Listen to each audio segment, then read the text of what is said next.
ટંકારા કાંડની અસર 208ની બદલી. નમસ્કાર, સ્વાગત છે આપનું આરબી ન્યૂઝના ટોપ 10 સમાચારમાં. હું અશ્વિન રાઠોડ. ટંકારા કાંડની અસર. એક સાથે 208 પોલીસ કર્મચારીઓને આંતરિક બદલીનો આદેશ આપતા એસપી ત્રિપાઠી. બિહારની રાજધાની પટનાથી આરા સુધી 70 કિલોમીટરના રસ્તા પર છેલ્લા 2 મહિનાથી ટ્રાફિક જામ, હજારો વાહનો અટવાયા. કેન્દ્ર સરકારે વકફ બોર્ડની ગેરકાયદે સંપત્તિ વિશે આજે સંસદમાં વિગત આપી. દેશમાં 900 થી વધુ મિલકતો પર ગેરકાયદે કબજો.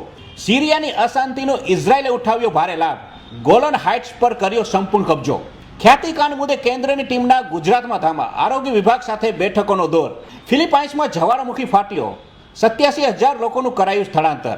સિરિયામાં તખ્તાપલટ બાદ યુનોએ બોલાવી સલામતી સમિતિની ઇમરજન્સી બેઠક.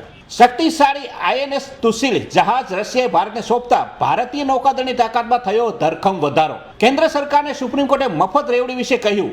ક્યાં સુધી મફત રાશન આપશો? રોજગારીની તકો કેમ સર્જાતી નથી? પર્વતીય રાજ્યમાં સતત થઈ રહેલી હિમવર્ષાને કારણે 2 પ્રવાસીઓના મોત અને 1300નું કરાયું રેસ્ક્યુ. તો આ હતા ટોપ 10 ન્યૂઝ અને હું હતો આપની સાથે અશ્વિન રાઠોડ. જય હિન્દ, જય ભારત.